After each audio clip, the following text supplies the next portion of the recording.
નમસ્કાર ધોરણ 4 ના વહાલા વિદ્યાર્થી મિત્રો, આજે આપણે આ વિડિયો લેક્ચરની અંદર તમારું જે પ્રથમ સત્રાંત પરીક્ષા ચાલુ થવા જઈ રહી છે તેમાં જે પ્રશ્નપત્ર સંરચના જિલ્લા શિક્ષણ સમિતિ અને તાલીમ ભવન દ્વારા તૈયાર કરવામાં આવેલું જે ગુજરાતી વિષયનું પેપર છે 40 ગુણનું, એમનું સંપૂર્ણ એટલે સંપૂર્ણ સોલ્યુશન આપણે આ વિડિયો લેક્ચરની અંદર જોવાના છીએ અને સાથે સાથે એને સમજવાના છીએ. તો જોઈએ પ્રશ્ન નંબર પહેલો છે.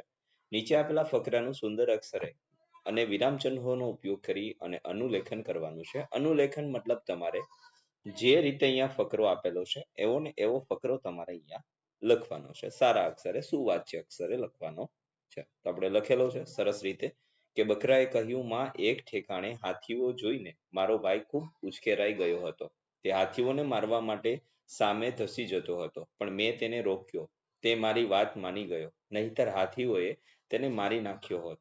માં, મેં સારું કર્યું ને. ત્યાર પછી યોગ્ય વિકલ્પ પસંદ કરવાનો છે, ફકરો પૂર્ણ કરવાનો છે. તો જુઓ અહીંયા તમે જોઈ શકો છો સંયોજકો આપેલા છે.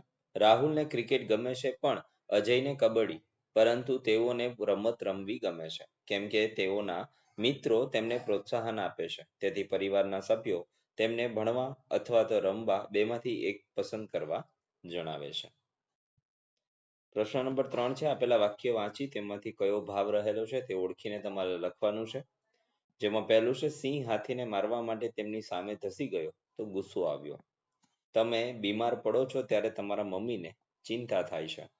રસ્તા પરથી પસાર થતી વખતે અચાનક બાજુમાંથી ઝડપથી ગાડી જાય તો ડર લાગે છે.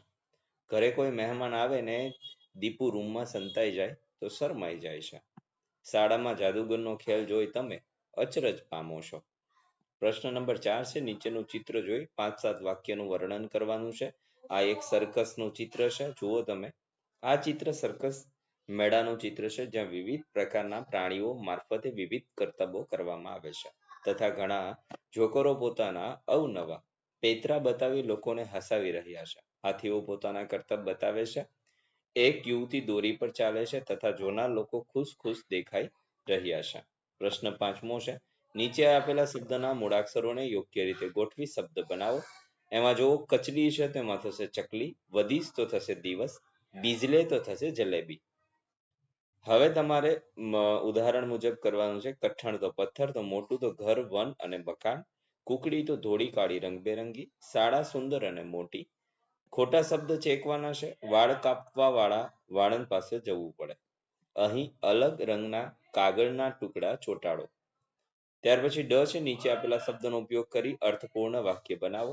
સિંહ શિકારી, સિંહ શિકારીની જાળમાં ફસાયો. પર્વત અને ઝરણું, તો પર્વત પરથી ઝરણું વહેતું હતું.